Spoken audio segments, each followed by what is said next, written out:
প্রিয় শিক্ষার্থী বন্ধুরা, আশা করি সবাই ভালো আছেন, সুস্থ আছেন, নিরাপদে আছেন।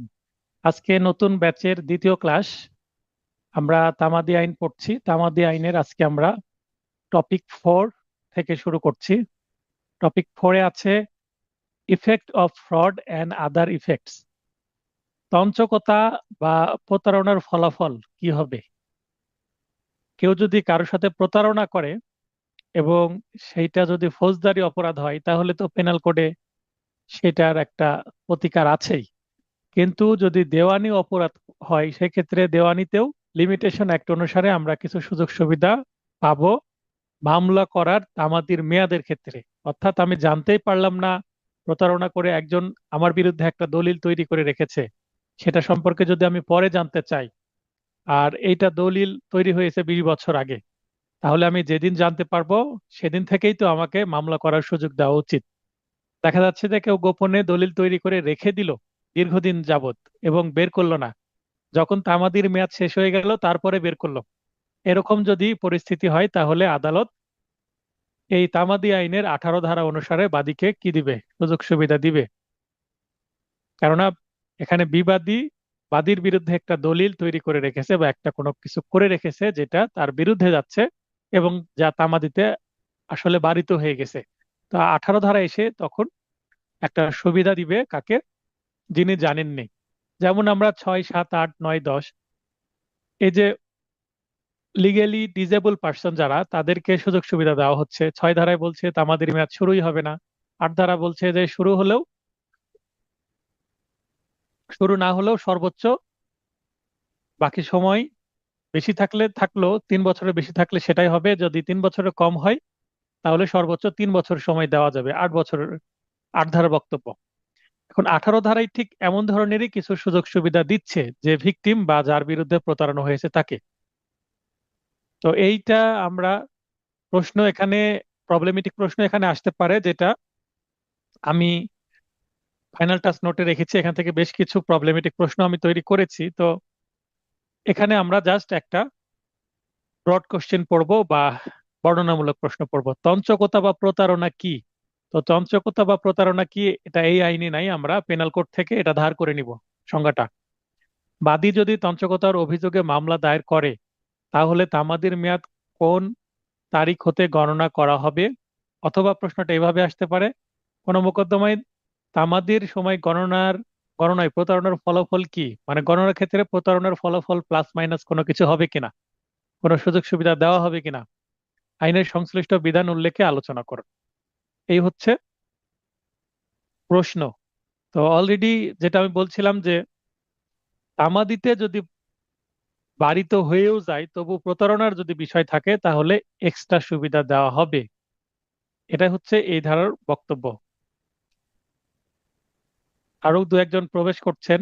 প্রবেশ করার পরে আমি শুরু করি। একটু সময় দিই, কয়েক সেকেন্ড।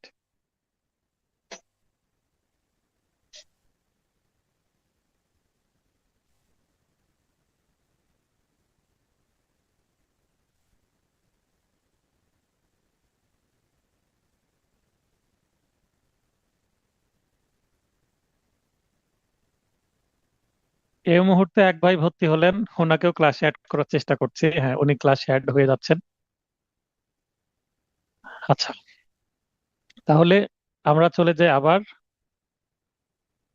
4 নং প্রশ্নের উত্তর। যদি প্রশ্ন 4 নং এ আসছে, তেমন 4 নং প্রশ্নের উত্তর এভাবে লিখবেন। লিখে আপনাদের কি করতে হবে? আন্ডারলাইন করতে হবে। তঞ্চকতা বা প্রতারণা। দ্য লিমিটেশন অ্যাক্ট 1998 এর 18 ধারায় প্রতারণা সম্পর্কে আলোচনা করা হয়েছে। হ্যাঁ, 18 ধারায় তো প্রতারণার ফলাফল বলা হয়েছে, কিন্তু অত্র ধারায় প্রতারণা বা তঞ্চকতার সংজ্ঞা দেওয়া হয়নি। কিন্তু প্রশ্ন যদি আসে কাকে বলে, আসতেই পারে। সেক্ষেত্রে আমরা প্রতারণার সংজ্ঞা দেওয়া হয়েছে দা পেনাল কোড 18 and 60 এর 415 ধারায়। 415 ধারা থেকে আমরা সংজ্ঞাটা ধার করে নিব। তাহলে 415 ধারার মধ্যে যদি কোনো ব্যক্তি অসাধুভাবে অপর কোনো ব্যক্তির দেহ, মন, সুনাম বা সম্পত্তির ক্ষতি সাধন করে বা করার চেষ্টা করে, তাহলে করেছে মর্মে পরিগণিত হবে। এই যে অসাধুভাবে শব্দটা ব্যবহার করার মূল কারণ হচ্ছে যেন এটা বলতে না পারে যে আমি সরল বিশ্বাসে করেছি, যেন বলতে না পারে সরল বিশ্বাসে করেছি, তাই অসাধুভাবে ডিসঅনেস্টলি শব্দটা সবসময় থাকবে। অপরাধের ক্ষেত্রে যেমন ইন্টেনশনটা যদি, ইন্টেনশন শব্দের অর্থ কিন্তু মনের ইচ্ছা। ইন্টেনশন সেটা ভালো ইন্টেনশন হতে পারে, খারাপ ইন্টেনশন হতে পারে।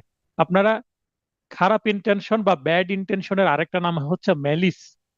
ব্যাড ইন্টেনশন এর আরেকটা নাম হচ্ছে ম্যালিস। এই শব্দটা আপনারা লিখে নিতে পারেন, MALICE, ম্যালিস। ম্যালিস হচ্ছে ম্যাল ইন্টেনশন বা ব্যাড ইন্টেনশন। তো এখানে যার ব্যাড ইন্টেনশন আছে সেই ডিসঅনেস্টলি কাজ করবে, অসাধুভাবে কাজ করবে, তাহলে সেটা প্রতারণা হবে। সরল বিশ্বাস এ করেছি, এ ধরনের সুযোগ নেওয়ার কোনো বিধান সেখানে থাকবে না, বা সুযোগ নেওয়ার কোনো ফ্যাক্ট এখানে তৈরি হবে না। অত্র ধারার ব্যাখ্যায় বলা হয়েছে যে অসাধুভাবে তথ্য গোপন করণও অত্র ধারার তাৎপর্যাধীনে প্রতারণা মর্মে পরিগণিত হবে। তাহলে আমরা পেনাল কোডের 415 ধারা থেকে সংজ্ঞা ধার নিয়ে নিলাম। এরপরে চলে যাব আমরা তামাদি আইনের 18 ধারায়। কোনো মোকদ্দমায় তামাদির সময় বা মেয়াদ গণনায় প্রতারণার ফলাফল কি? শামসুজ্জামান ভাই হাত উত্তোলন করেছেন, লাইনে আসেন, দ্রুত আসতে হবে। আসসালামু আলাইকুম স্যার। স্যার ওয়ালাইকুম আসসালাম। আমি যদি স্যার কন্ট্যাক্ট ম্যারেজ থেকে স্যার 17 ধারাতে বলতে পারি। আপনার ধার কথা করার বুঝিনি ব্যাপারটা আমি। স্যার, ধার করার যে ব্যাপারটা বলছেন স্যার, দণ্ডবিধি থেকে, ওইটা যদি কন্ট্যাক্ট ম্যারেজ থেকে নিই। এটা যেহেতু আপনার পেনাল কোডের 415 ধারাটা আপনার পড়া, এটা বোঝাতে জি। হচ্ছে না। আর আমি যদি আরো স্যার আইন আছে, আমি আরো আইন আমি থেকে যদি বলেন। আমি বলতে চাচ্ছি স্যার, যদি কন্ট্যাক্ট অ্যাক্ট থেকে নিই, আমি 17 ধারায় বলা আছে, তাহলে কি হবে না? আপনি নিতে পারেন, হবে, অবশ্যই হবে, কিন্তু আমি কেন নিইনি, আমি জানার পরেও নিইনি, কারণ সেটা আমাদের সিলেবাসভুক্ত আইন না। নিলে সমস্যা নাই, কিন্তু অনেকেই সেটা বলবে নতুন জিনিস, বুঝতে পারবে না। ও, আমি বোঝাতে আচ্ছা, পারলাম?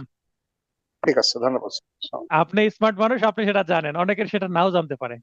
ঠিক আছে হ্যাঁ না স্যার, কথা? আমি বয়স্ক আপনি মানুষ আমি। না, না, না, আপনি বয়স্ক মানুষ হলে অনেক মানে স্মার্ট মানুষ আপনি। আপনি ভয় পাচ্ছিলেন, কিন্তু আপনার খুব সুন্দর ভালো নম্বর পেয়ে আপনি পাশ করেছেন। জি, আচ্ছা, এখানে জি, ইনশাল্লাহ আপনার রিটার্নেও পাশ করে যাবেন, দোয়া আছে আমার। এবং আপনি ইনশাল্লাহ কষ্ট হলেও 2 দিন যে মডেল টেস্ট অংশগ্রহণ করেছেন, সেই কারণে আমি খুবই খুশি হয়েছি। টিচার খুশি আমি হলে 21 অনেক কিছু হয়, তাই না? আমি আমি 21 তারিখে ঢাকায় গেছিলাম স্যার, 22 তারিখে সমাজ। তো ঠিক আছে, আবারও ইনশাল্লাহ সরাসরি মডেল টেস্ট ঢাকায় নেওয়ার চেষ্টা করব ঠিক আছে, ধন্যবাদ রিটার্নের সময়। তো আপনি, আমি যদি এটা পরীক্ষায় দিই, আপনি আগামী শুক্রবার পরীক্ষায় আপনি লিখবেন সেটা, ঠিক আছে? জি সমস্যা নাই, জি, আপনার মুখস্থ থাকলে লিখবেন, লিখা যাবে, ঠিক আছে, এক্সপেরিমেন্ট করবেন। আমি নম্বর কম ঠিক দিচ্ছে না বেশি দেখেছি সেটা বুঝতে পারবেন। ঠিক আছে, ঠিক আছে, ভুল হবে আমার পরীক্ষায়, সে ভুল থেকে তো শেখা যাবে, তাই না? ঠিক আছে, দ্য ধন্যবাদ লিমিটেশন অ্যাক্ট 1908 এর 18 ধারার উদ্দেশ্যে 18 ধারার উদ্দেশ্যে প্রতারণা বলতে বোঝায়, কারণ 18 ধারায় কি বলা আছে প্রতারণার? কোন ব্যক্তির এমন কাজ বা ব্যবহার বা আচরণ যা কোনো ব্যক্তির বৈধ অধিকার অর্জন বা প্রয়োগ সংক্রান্ত বিষয়ে তা ছলনাপূর্বক অথবা অন্য কোনোভাবে অবহিত করা কোনো ব্যক্তি যখন প্রতারণার আশ্রয় নেয়,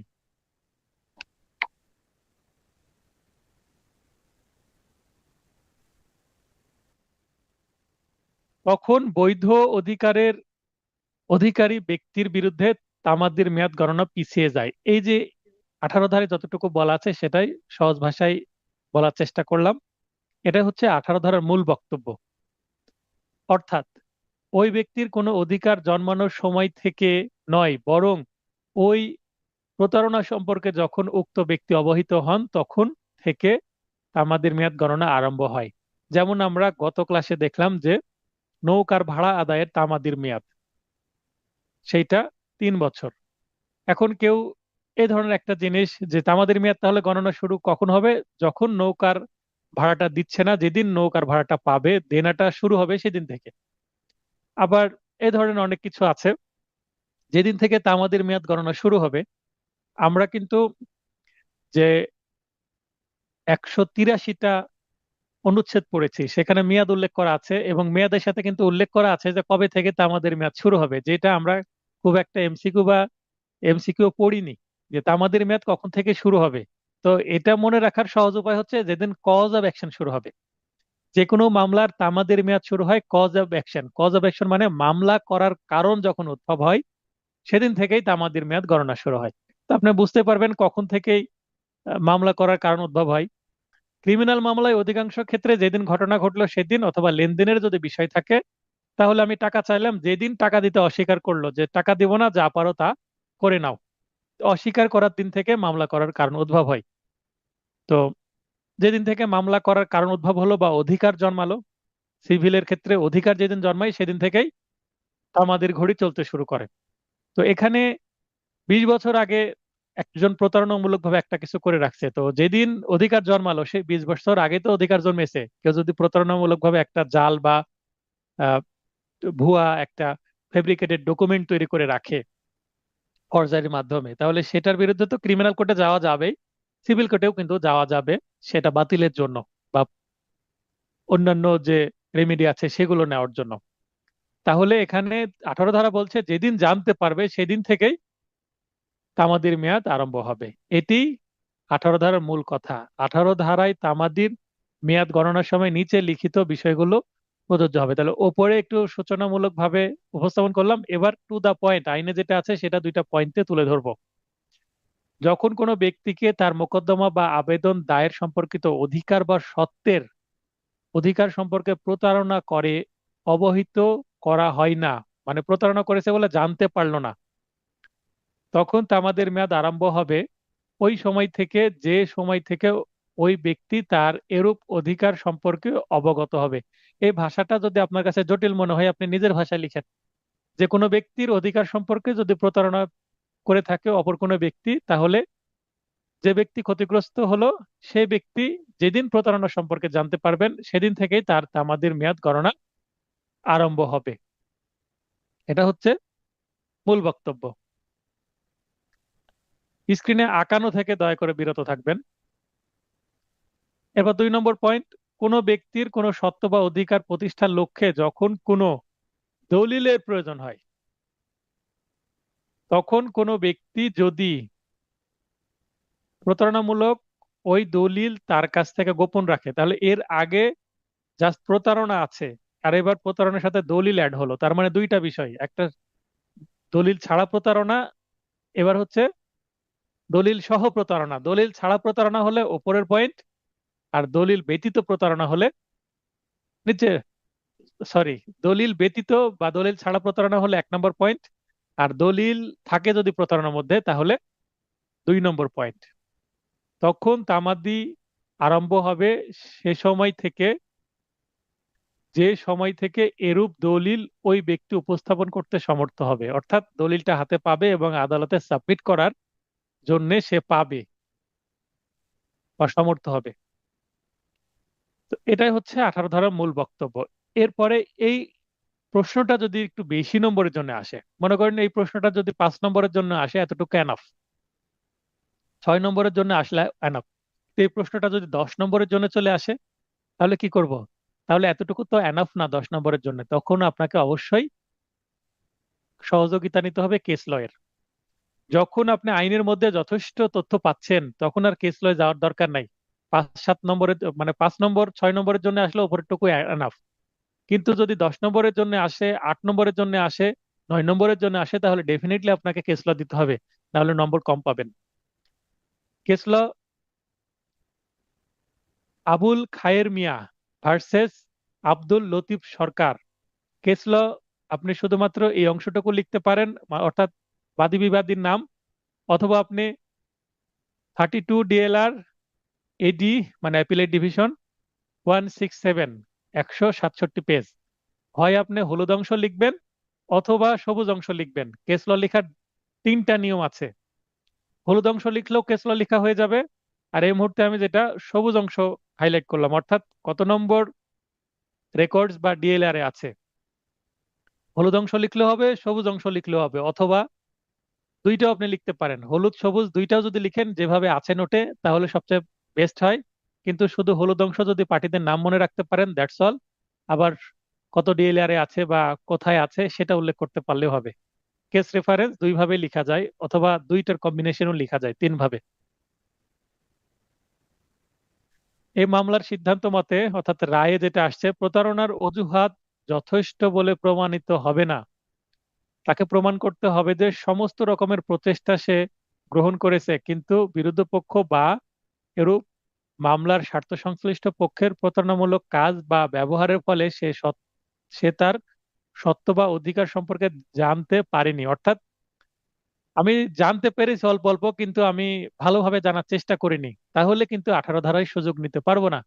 আমি জানার চেষ্টা করা সত্ত্বেও আমি জানতে পারিনি, মানে আমি সচেতন ব্যক্তি, সেক্ষেত্রে 18 ধারার সুযোগ পাওয়া যাবে। অথবা এইভাবে বলা যায় যে প্রতারণার অভিযোগ প্রমাণিত হলে তামাদির কোনো প্রশ্ন আসে না, এবং যে সময় প্রতারণার উদ্ভব হয় তখন থেকে তামাদির মেয়াদকাল আরম্ভ হয়। এটা 18 ধারার সাথে ম্যাচ করে আসছে। এখানে আরো কিছু কেসল দেওয়া আছে। আপনারা এই কেসলাগুলোর থেকে যেগুলো আপনার কাছে মনে থাকবে সহজ, তিনটাই পড়বেন, পরীক্ষার খাতায় দুইটা লেখার চেষ্টা করবেন। তিনটা যদি লিখতে পারেন ভালো, অন্তত দুইটা লিখবেন যেটা আপনার ভালো মনে হয়। একই বক্তব্য। যেমন এটাতে বলছে, মামলায় মহামান্য আপিল বিভাগের রায় হলো, প্রতারণামূলকভাবে যদি দলিল সম্পাদিত হয় তাহলে প্রতারণা সম্পর্কে জ্ঞাত হবার তারিখ থেকে তামাদি গণনা করতে হবে। জ্ঞাত হওয়া মানে জানতে পারা, দলিল সম্পাদনের তারিখ থেকে নয়। 18 ধারাতে তো একই বক্তব্য আছে, এটা জাস্ট একটু কি হলো, রিপিট হলো। তো আপনারা, আরেকটা কেস ল আছে যেটা মাঝখানে, সেটা আমি পড়ে দিলাম না, আপনারা পড়ে নেবেন। কোনো সমস্যা হলে আমি বুঝিয়ে দেব, মেসেজ করবেন। এরপরে আমরা উপসংহার। দ্য লিমিটেশন অ্যাক্ট 1908 এর মূল কথা হলো, কোনো সত্ত্বের বা এখানে অধিকারের ব্যক্তির প্রতি যখন ওই সত্ত্ব বা অধিকার সম্পর্কে কোনো প্রতারণা করা হয়, সে তারিখ থেকে উক্ত ব্যক্তি এরূপ প্রতারণা সম্পর্কে অবহিত হয়, সে তারিখ থেকে তামাদির মেয়াদ গণনা আরম্ভ হয়। এখানে দয়া করে এই 1908 এর এই জায়গায় আপনারা ধারা 18 কথাটা উল্লেখ করে নেবেন। ধারা 18টা এখানে হয়তোবা টাইপে মিস্টেক হয়ে গেছে আমার, এটা নতুন প্রশ্ন, 23 সালে নোটে ছিল না। হ্যাঁ, আতাউর ভাই।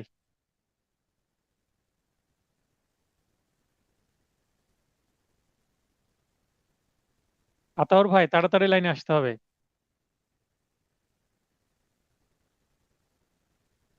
দ্য লিমিটেশন অ্যাক্ট 1908 এর পরে আপনার 18 ধারা এর মূল কথা।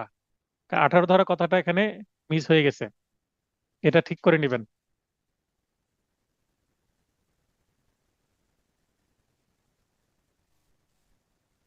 আতর ভাইকে বারবার লাইনে আসার সুযোগ দেওয়া সত্ত্বেও আপনি আসতে পারছেন না।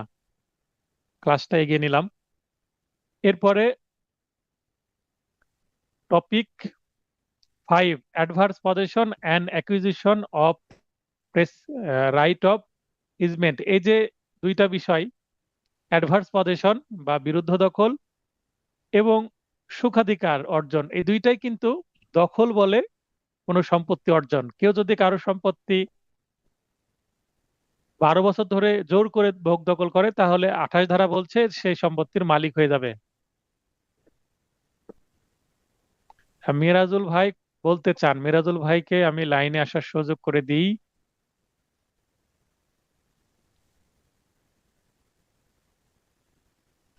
যারা মানে ক্লাসের মধ্যে কথা বলতে চাচ্ছেন তারা দেখবেন নিচে রিয়াকশন বাটন আছে, রিয়াকশন বাটনে টাচ করে রেজ হ্যান্ড অপশনে যাবেন, তাহলে দ্রুত আপনাকে খুঁজে পেতে আমার সুবিধা হবে। মিরাজুল ভাই, মাইকটা অন করেন, বাম দিকে মাইক আছে, অন করে কথা বলেন। মিরাজুল ভাই, মাইক অন করার সুযোগ দিয়েছি।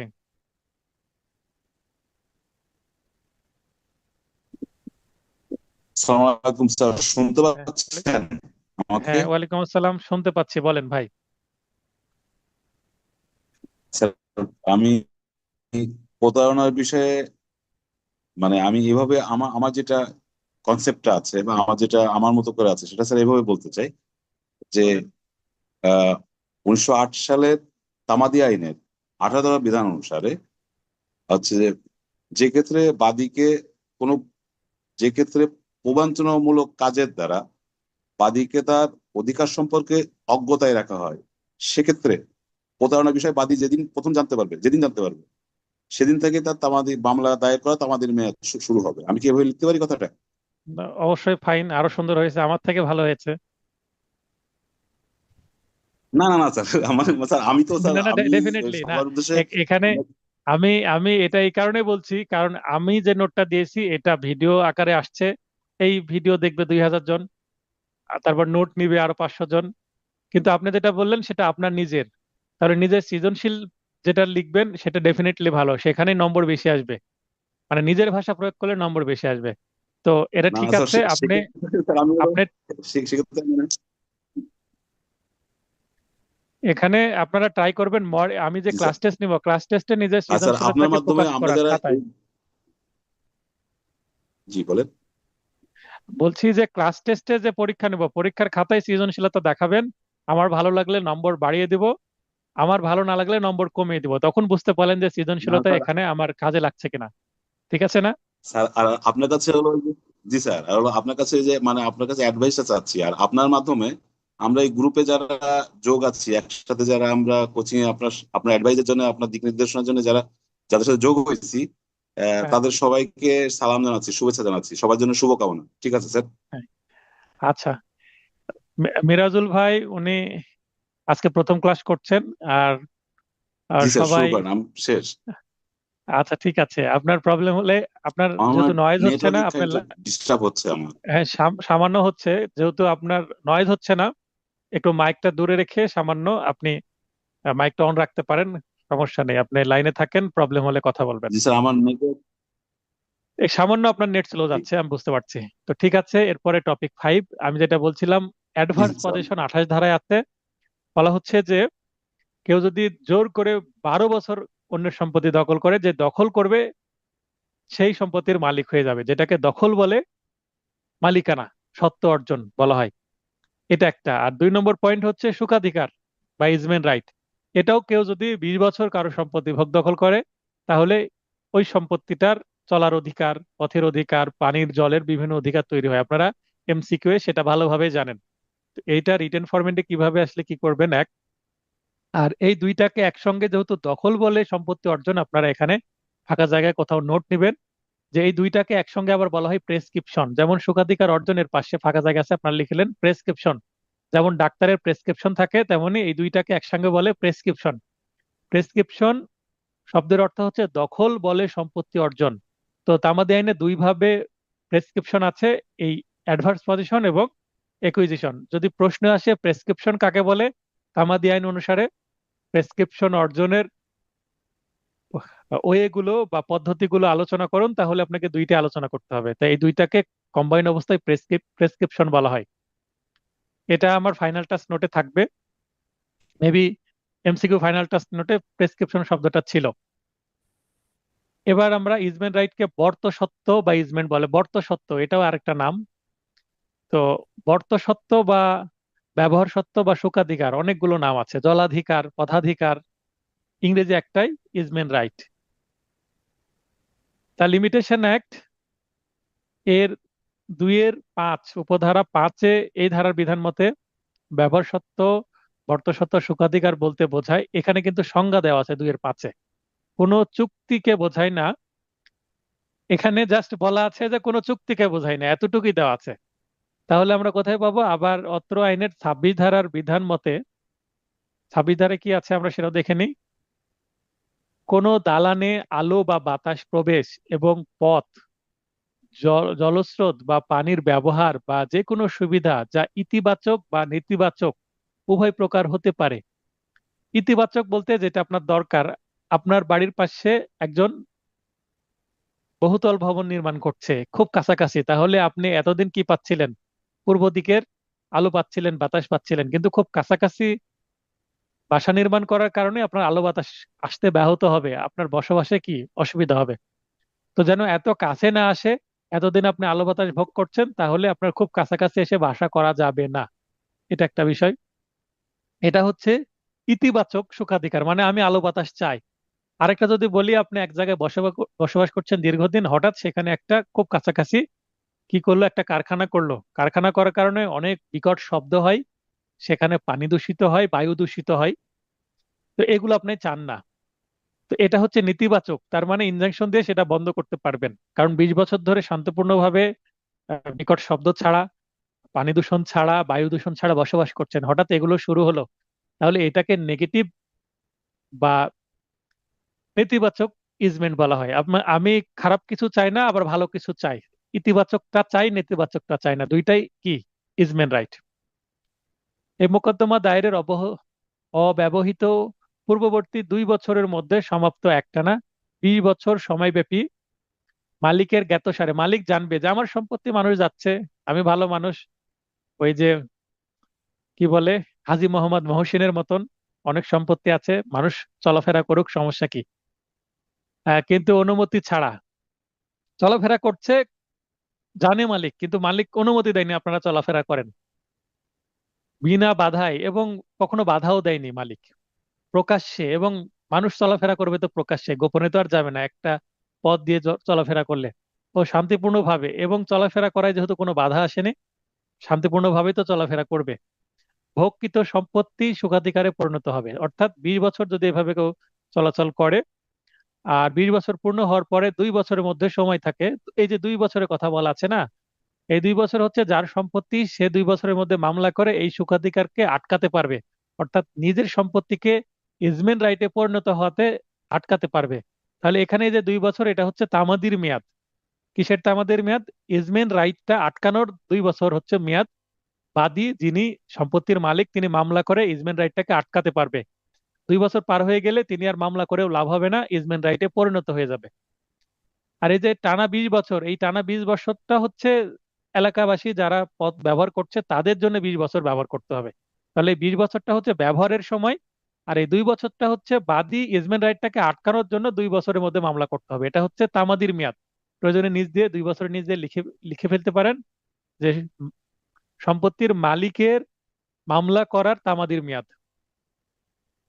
2 নম্বর পয়েন্ট হচ্ছে সরকারের সম্পত্তির ক্ষেত্রে উক্ত 20 বছরের পরিবর্তে একটানা 60 বছর হবে, এই হচ্ছে পার্থক্য। এবার এমসিকিউ চলে আসছিল এই 60 বছর। সুতরাং সুখাধিকার বলতে নিরবচ্ছিন্নভাবে, শান্তিপূর্ণভাবে ও অধিকার হিসাবে কোনো ব্যক্তিগত সম্পত্তি 20 বছর অথবা কোনো সরকারি সম্পত্তি 60 বছর ব্যাপী ভোগ দখল করার মাধ্যমে অর্জিত সত্ত্বকে বোঝায়, এটাই কি সুখাধিকার বা ইজমেন্ট রাইট। এরপরে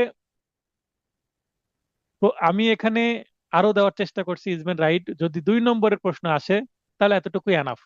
কিন্তু যদি 3 বা 4 নম্বরের প্রশ্ন আসে এবং আপনি একটু বেশি লিখতে চান, একটু নিজেকে পণ্ডিত প্রমাণ করতে চান যে আমি একটু অ্যাডভান্স জানি, তাহলে আপনাকে আর একটা আইন যেটা সিলেবাসে নাই, যেমন শামসুজ্জামান ভাই বললেন যে স্যার আমি কন্ট্রাক্ট অ্যাক্ট থেকে নিব নাকি প্রতারণার সংজ্ঞা, নিতেই পারেন, ওয়েলকাম, কোনো সমস্যা নেই। তো এখানে ইজমেন্টে যেহেতু খুব বেশি নাই, এবং এটা যদি 5 নম্বরের জন্য চলে আসে তাহলে আপনি কি করবেন? 5 নম্বরের জন্য চলে আসলে আপনাকে আরেকটা আইনের সহযোগিতা নিতে হবে, ধার করতে হবে। The easement right act 1982, easement right বলে কিন্তু একটা আইনই আছে। এর 4 ধারার বিধান মতে ইজমেন্ট বা সুখাধিকার বলতে এমন এক সুবিধাভোগী সত্ত্বের অধিকারকে বোঝায় যা দ্বারা কোনো জমির মালিক বা দখলকার তা জমির সুবিধাজনক ভোগের জন্য অপর কোনো ব্যক্তির জমির উপর দিয়ে কিছু করতে বা করা অব্যাহত রাখতে, আগে থেকে করতাম আমি করতেই থাকবো, এই পথ দিয়ে চলতাম আমি চলতেই থাকবো, এখানে বাড়ির মালিক আর কি করতে পারবে না, কোনো প্রাচীর দিতে পারবে না, বাধা সৃষ্টি করতে পারবে না, কোনো কিছু নিবৃত করতে বা নিবৃত অব্যাহত রাখতে পারে। এটাই হচ্ছে ইজমেন্ট রাইট অ্যাক্টের 4 ধারার বক্তব্য। সংক্ষিপ্তভাবে দিয়ে দিয়েছি, আশা করি 5 নম্বরের জন্য আসলে এই yellow highlighted and green highlighted অংশ পুরোটাই লেখার চেষ্টা করবেন। খুবই সংক্ষিপ্তভাবে দেওয়া আছে, আইনের মূল থিমটাকেই তুলে দেওয়া হয়েছে, এবং আমি নিজস্ব খুব একটা ভাষা ইউজ করিনি, অল্প পরিবর্তন করেছি, কারণ অনেকের এটা পড়া আছে, যেমন 26 ধারা পড়া আছে, আমি যদি নিজস্ব ভাষা দিয়ে দিই অনেকের নতুন নতুন মনে হতে পারে। তাই আমার এমসিকিউ নোটে যেমন ভাষা আছে সেটাই রাখার চেষ্টা করেছি, সামান্য পরিবর্তন করে, কারণ এমসিকিউ এর যে আমার নোট সেটা তো তথ্যভিত্তিক নোট, ইনফরমেটিভ নোট, কিন্তু এখানে সেন্টেন্সের পরিবর্তে ফ্রেজ ইউজ করা হয়েছে, বাক্য পরিপূর্ণভাবে ব্যবহার করা হয়নি, যতটুকু তথ্য দরকার ততটুকুই দিয়েছি নোটের ভলিউমটাকে ছোট করার জন্য, সহজে দ্রুত পড়ার জন্য। কিন্তু রিটেনে তো আপনাকে বাক্য পূর্ণ করতে হবে, লিখিত প্রশ্নের উত্তরে যদি আপনি বাক্য পূর্ণ না করেন তাহলে তো হবে না। তবে কিছু কিছু জায়গায় আপনি যখন লিস্ট দিবেন, তালিকা দিবেন, তখন বাক্য পূর্ণ না করলে হবে, কিন্তু সাধারণত যখন আপনি কোনো ঢালাওভাবে লিখবেন আপনাকে অবশ্যই বাক্য পূর্ণ করতে হবে। এখানে দেখেন লাস্টে কি দেওয়া আছে, একটা প্রশ্নবোধক চিহ্ন আছে এখানে। প্রশ্নবোধক না দিয়ে দাড়ি দিয়ে দিবেন, বোঝাই যাচ্ছে এখানে মিস্টেক হয়েছে, টাইপ মিস্টেক। এরপরে চলে যাব আমরা, ব্যবহার সিদ্ধ বা সুখাধিকার অর্জনের জন্য কোন কোন উপাদানের উপস্থিতি আবশ্যক, তামাদি আইনে কিভাবে এজমেন্টের অধিকার অর্জন করা যায়। তাহলে ব্যবহার সিদ্ধ বা সুখাধিকার অর্জনের জন্য যে যে উপাদানের উপস্থিতি আবশ্যক, আমরা 26 ধারাতে যা যা পড়লাম সেটাকে এবার তালিকা আকারে দিয়ে দিব। তাহলে 26 ধারে কি পড়লাম শর্তগুলো? এক, প্রকাশ্য ও শান্তিপূর্ণভাবে ভোগ দখল করতে হবে। অনুরূপ ভোগ দখলে অধিকার হিসাবে করতে হবে, আমি অধিকার অনেকদিন ধরে করছি, আমি এটা করবই, আমার অধিকারে পরিণত হয়েছে, অধিকার হিসেবে দাবি করতে হবে। কোন রকম বাধা কিংবা আপত্তি ব্যতীত উক্ত ভোগ দখল করে যেতে হবে। আগে থেকে করতাম আর করেনি, কেউ ঝামেলা করতে আসলে বলবো যে তোমার বাবা তোমার দাদা তো আর বাধা দেয়নি, তোমার দাদা বাবার আমল থেকে এই রাস্তা আমরা ব্যবহার করছি, আর তুমি এসে বাধা দিচ্ছ, হবে না। অনুরূপ ভোগ দখল ইতিবাচক কিংবা নেতিবাচক হলেও চলবে, আমরা অলরেডি পড়েছি। সাধারণ সম্পদের ক্ষেত্রে 20 বছর এবং সরকারি সম্পত্তির ক্ষেত্রে 60 বছর। তামাদির সময় সমাপ্ত হবার 2 বছর সময়ের মধ্যেই ব্যবহারযোগ্য অধিকার সম্পর্কিত মামলা দায়ের করতে হবে। তাহলে আমরা 6টা পয়েন্ট উপাদানগুলো দিয়ে দিলাম, 2 বা 3 নম্বরের জন্য আসলে পারফেক্ট উত্তর। এটা কিন্তু নতুন প্রশ্ন, এভাবে এর আগে প্রশ্ন আসেনি, আমি দিয়েছি আসতে পারে তাই। এরপরে চলে যাব 28 ধারায়, জবরদখল বা বিরুদ্ধ দখল কি, জবরদখলের উপাদানগুলি কি কি, জবরদখলের ক্ষেত্রে কত সময় লাগে। সংজ্ঞাটা পড়ি। 28 ধারার জবরদখল সম্পর্কে আলোচনা করা হয়েছে। এই ধারার মূল বক্তব্য হচ্ছে, কোনো আইনগত সত্ত্বের বিরুদ্ধে প্রতিকূল বা বিরুদ্ধ দখলকে জবরদখল বলে। অর্থাৎ যখন কোনো বিবাদীর দখল বাদীর প্রতিকূল হয়, প্রতিকূল হচ্ছে এগেনস্ট, বিরুদ্ধে, তখনই জবরদখলের সৃষ্টি হয়। আমি একটা সম্পত্তির মালিক, আমার প্রতিবেশী আমার সম্পত্তিটা জোর করে দখল করে নিল, তার বাহুবল বেশি, তার ছেলে মেয়ে বেশি, তার ছেলে বেশি, তার মানে লাঠি ধরার মানুষ বেশি। আমি শান্তিপ্রিয় ব্যক্তি যে জোর করে দখল করে নিয়েছে, আমি মনে করছি যে অনুরোধ করছি বারবার, ভাই আমার সম্পত্তি একটু ছেড়ে দেন ছেড়ে দেন, অনুরোধ শোনে না, জোর করে দখল করে আছে। আমি মামলা করছি না, মামলা করলে আবার কি হয়ে যেতে পারে, শত্রুতা হয়ে যেতে পারে, অনেক সময় ভাইয়ে ভাইয়ে হয়ে যেতে পারে এরকম বিষয়। আবার যারা ভূমিদস্যু জোর করে অন্য সম্পত্তি দখল করে নাই, তাদের দ্বারাও এগুলো হয়। তো এরকম ক্ষেত্রে হলে, যে অন্য কোথায় 12 বছরের বেশি সময় ধরে অপরের সম্পত্তি জোরপূর্বক দখলে রাখলে এবং উক্ত দখলের মধ্যে দখল পুনরুদ্ধারের জন্য সম্পত্তির প্রকৃত মালিক আদালতে শরণাপন্ন না হলে, অর্থাৎ 12 বছরের মধ্যে যদি মামলা না করে, আদালতে শরণাপন্ন হওয়ার অর্থে হচ্ছে সিভিল মামলা করতে হবে, ওই সম্পত্তির উপরে জবর দখলকারী সত্ত্ব অর্জিত হয় এবং তামাদি আইনের ভাষায় একে জবরদখল বলে। বর্তমানে ভূমি সংক্রান্ত যে অপরাধ আইন হয়েছে সেই আইনে, আচ্ছা, আমরা পড়ছি জবরদখল তামাদি আইনের 28 ধারা। তাহলে এবার সংজ্ঞা হয়ে গেল জবরদখলের উপাদানগুলো পড়ি এবার। উপাদানের মধ্যে বলা হচ্ছে যে 28 ধারার সম্পত্তির অধিকারের অবসান কথাটির আলোকে সম্পত্তি জবরদখল বা বিরুদ্ধ দখলের জন্য যে সমস্ত উপাদানের কথা বলা হয়েছে তা নিম্নে আলোচনা করা হলো। এই যে এই মুহূর্তে যে লাইনটা পড়লাম, এটা আপনার নিজের ভাষাতেও নিজের মতো করেও লিখতে পারবেন।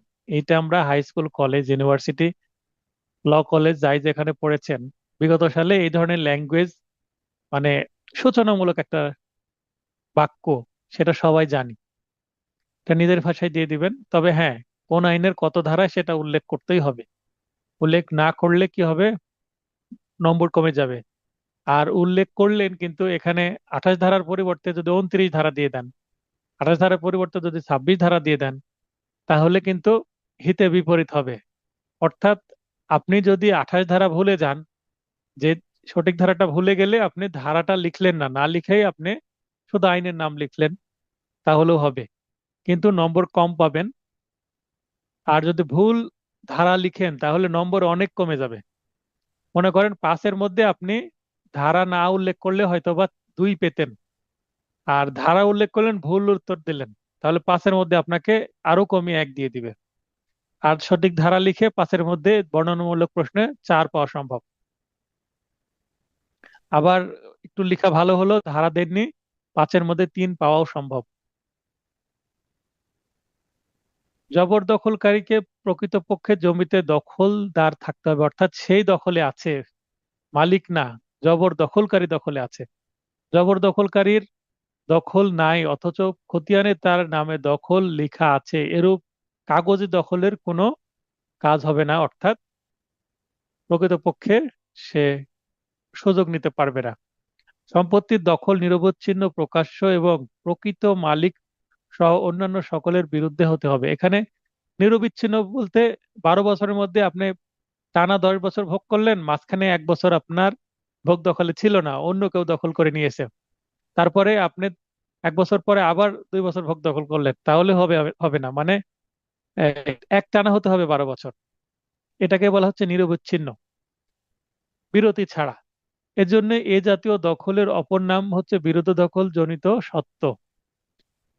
জবরদখলকারীর সম্পত্তিটি জোরপূর্বক দখলে রাখার ইচ্ছা থাকতে হবে, মানে আমি বাধা সৃষ্টি হলেই ছেড়ে দিব এরকম না, মানে মানসিকভাবে জোর করে দখল করার ইচ্ছাটাও থাকতে হবে। জবরদখল প্রকৃত মালিকের জ্ঞাতসারে হতে হবে, অর্থাৎ প্রকৃত মালিক জানে যে ওই ব্যক্তি আমার সম্পত্তি জোর করে দখলে আছে, তারপরেও মামলা করছে না। আইনসম্মতভাবে প্রথম দখল আরম্ভ হলে পরে জবরদখলকারী মানে জবর দখল দাবি উত্থাপন করা যাবে না। মনে করেন আমি যে ফ্ল্যাটে আছি, এই ফ্ল্যাটটা আমি ভাড়ায় আছি, তো যখন আমি উঠেছিলাম এই ফ্ল্যাটে, তখন আমি তো স্বীকার করে নিয়েছি যে আপনি মালিক, আমি ভাড়াটিয়া, এই ফ্ল্যাট আমি এত টাকা আপনাকে ভাড়া দেবো প্রতি মাসে, এই সুযোগ সুবিধা আপনি দিবেন, এই তো।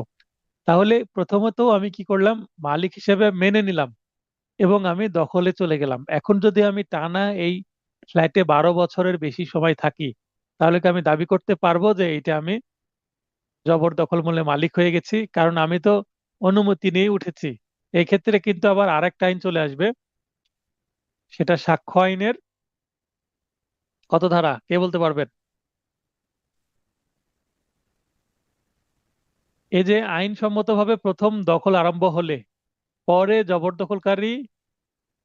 জবরদখলের দাবি উত্থাপন করতে পারবে না, সাক্ষ্য আইনে কত ধারায় বাধা সৃষ্টি হবে বলেন? স্যার এটা 115 থেকে 117-র ভিতরে এটা বলা হয়েছে। কিন্তু কত একশো ধারা? ষোলোতে 116-তে একদম বাড়ি ভাড়া নিয়ে উল্লেখ করে দিছে, এখানে আবার একজন হ্যাঁ লিখেও দিছে। হ্যাঁ হ্যাঁ, আব্দুল মাজিদ ভাই ধন্যবাদ, 116 ধারায় হবে আপনারা। তাহলে ওখানে কি হয়ে যাবে, বাধা হবে, কারণ আমি আগে স্বীকার করে নিচ্ছি, পরে অস্বীকার করতে পারবো না, তাই না? জি এখানে স্যার। পনেরো পনেরো ধারা হবে না, 16 ধারা হবে। পনেরো জি, ধারাও পনেরো ধারাও সংজ্ঞাতে আসে, কিন্তু 15 থেকে স্পেশালি 17 টোটালটাই ওই বিষয়। ওই বিষয়ে কিন্তু আপনার এখানে বলে দেওয়াই আছে যে মালিক এবং ভাড়াটিয়া, তাহলে 116 ধারায় আসবে। তাহলে এটা হচ্ছে স্টপেলের বিষয়, তাই না? জি একশো স্যার। ষোলো ধারায় এখানে মালিক এবং দখলকারী বা ভাড়াটিয়ার ইজমেন্টের ক্ষেত্রে, বা ইজমেন্ট রাইট বলি আর জবরদখল বলি, এখানে কিন্তু প্রথমে যদি অনুমতি নিয়ে নিই তাহলে কিন্তু আর এই রাইটের মধ্যে আসবে না। ইজমেন্ট রাইটও কিন্তু অনুমতি আসলে নষ্ট হয়ে যাবে শর্ত, এবার জবরদখলের ক্ষেত্রেও কিন্তু অনুমতি নিয়ে উঠলে সেটা নষ্ট হয়ে যাবে, জবরদখল হবে না। আচ্ছা, বাদীর সত্য অঙ্গীকারে জবরদখলকারীকে নিজের দাবিতে জমিতে দখলদার থাকতে হবে। এটা আবার ইন্টারেস্টিং বিষয়। যেমন যে জোর করে আছে সে আবার বলবে যে এটা আমি সম্পত্তির মালিক, এই সম্পত্তির মালিক আমি, তাই আমি আছি। কি কারণে মালিক সে বলবে না, যে এই জমি আমি কিনেছি, তোমার দাদার থেকে কিনেছি, বাবার থেকে কিনেছি, অমুকের থেকে কিনেছি। বলবে "হ্যাঁ, এটা আর মালিক আমি"। কাগজ দেখতে চাইলে কাগজ দেখাবে না, বা একটা জাল দলিল করে রেখেছে, এরকম হতে পারে। শামসুজ্জামান ভাই লাইনে আসবেন। তাহলে 6 নম্বর পয়েন্ট হচ্ছে এটা আমার সম্পত্তি এই বলে জোর জোর করে থাকতে হবে। বলেন। ওইটাই বলতে আসছিলাম, ব্যাপার হয়ে গেছে। আপনি লোয়ার হ্যান্ড তাহলে কি আপনি করতে করতে সেটা জানেনি। তাহলে ধরতে পেরেছেন তো যে এটা হচ্ছে স্টপেল হবে, তাই না? স্যার ওটা বলতে গেছিলাম।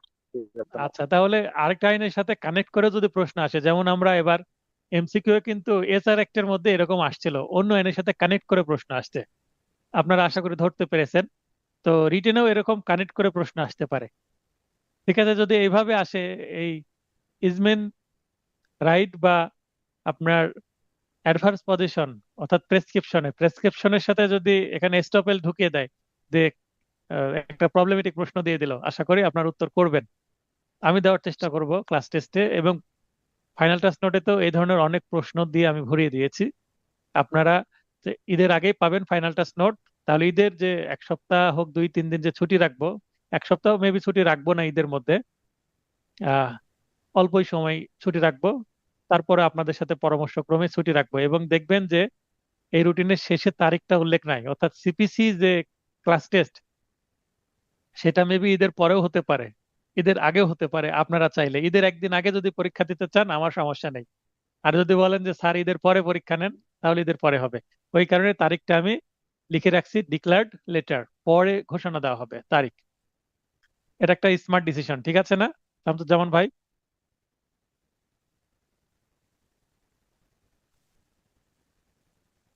আচ্ছা, এরপরে আমরা চলে যাব, অনেকেই ক্লাসে প্রবেশ করছেন দেরিতে। জবরদখলজনিত কারণেই বেদখল অনুষ্ঠিত হতে হবে, তাহলে যার সম্পত্তি সে তো বেদখল হয়ে যাবে। জবরদখল যদি আমার সম্পত্তি কেউ করে নাই, তাহলে আমি সম্পত্তির মালিক, আমি তো বেদখল হয়ে যাব। তাহলে এখানে যেখানেই জবরদখল সেখানেই বেদখলের বিষয়টা আসবে, তাই এইটাও পয়েন্ট আকারে দিয়েছি যে বেআইনিভাবে দখল অথবা জবরদখল অনুষ্ঠিত না হলে, বেআইনিভাবে দখল বা জবরদখল, যেটাই জবরদখল সেটা কিন্তু বেআইনি দখল, জবরদখল প্রতিষ্ঠিত হবে না। অর্থাৎ এটা অবশ্যই বেআইনি ভাবে হতে হবে, আইনি কোনো প্রক্রিয়ায় হলে হবে না। যেমন আমি লিজ নিয়েছি, তারপরে আমি মর্টগেজ নিয়েছি, মর্টগেজ 5 বছরের জন্য নিয়েছি, কিন্তু আমি 6 বছর হয়ে যাচ্ছে তাও ছাড়ছি না, তাহলে কিন্তু এটা হবে না। কারণ আমি শুরুতে কি ছিলাম, আইনসঙ্গত ভাবে দখলে ছিলাম। তাই জবরদখল শুরু থেকে জবরদখল হতে হবে। জবর দখল, দখল বানানটা ঠিক করে নেবেন, হবার সময় হতে 12 বছরের মধ্যে অবশ্যই দখল পুনরুদ্ধারের জন্য বাদীকে মামলা দায়ের করতে হবে, অন্যথায় বিবাদীর সম্পত্তির সত্ত্ব অর্জিত হবে। মানে বিবাদী মানে যে জোর করে দখল করে নিয়ে আসে, সেই কি হয়ে যাবে, সম্পত্তির মালিক বা সত্ত্ববান। কামরুল ভাই, অনেকদিন পর, গত ক্লাসে ছিলেন কিনা জানি না, লক্ষ্য করিনি।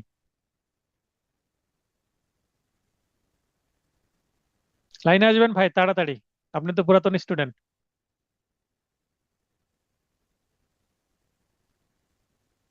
কামরুল হাসান, তাড়াতাড়ি লাইনে আসবেন। আচ্ছা, ওনার আসতে দেরি হচ্ছে, আমি প্রসিড করি, সামনের দিকে এগিয়ে যাই। টপিক 6, ড্রাফটিং বা মুসাবিদা। এখানে আদর্শ একটা নমুনা দিয়েছি 5 ধারার, 12 ধারাতে ফাইনাল টাচ নোটে ড্রাফটিং থাকছে।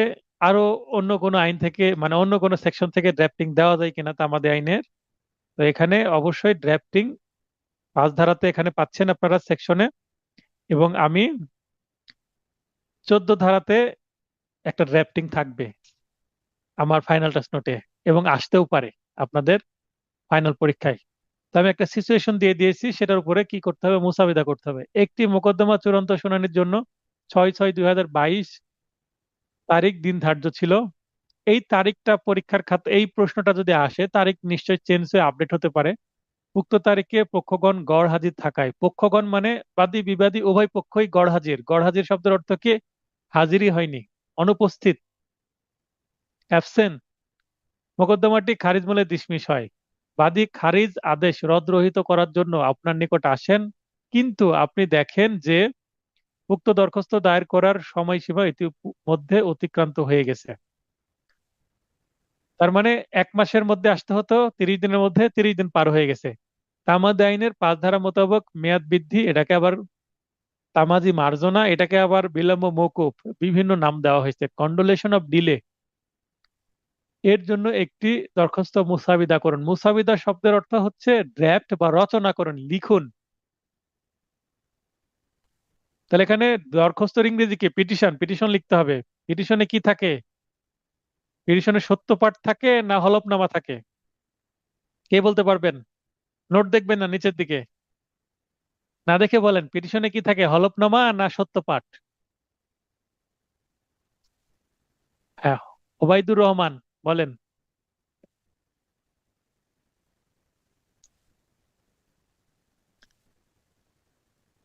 সোহাগ ভাই অলরেডি বলে দিয়েছেন, ঠিক আছে, সোহাগ ভাইয়ের উত্তর।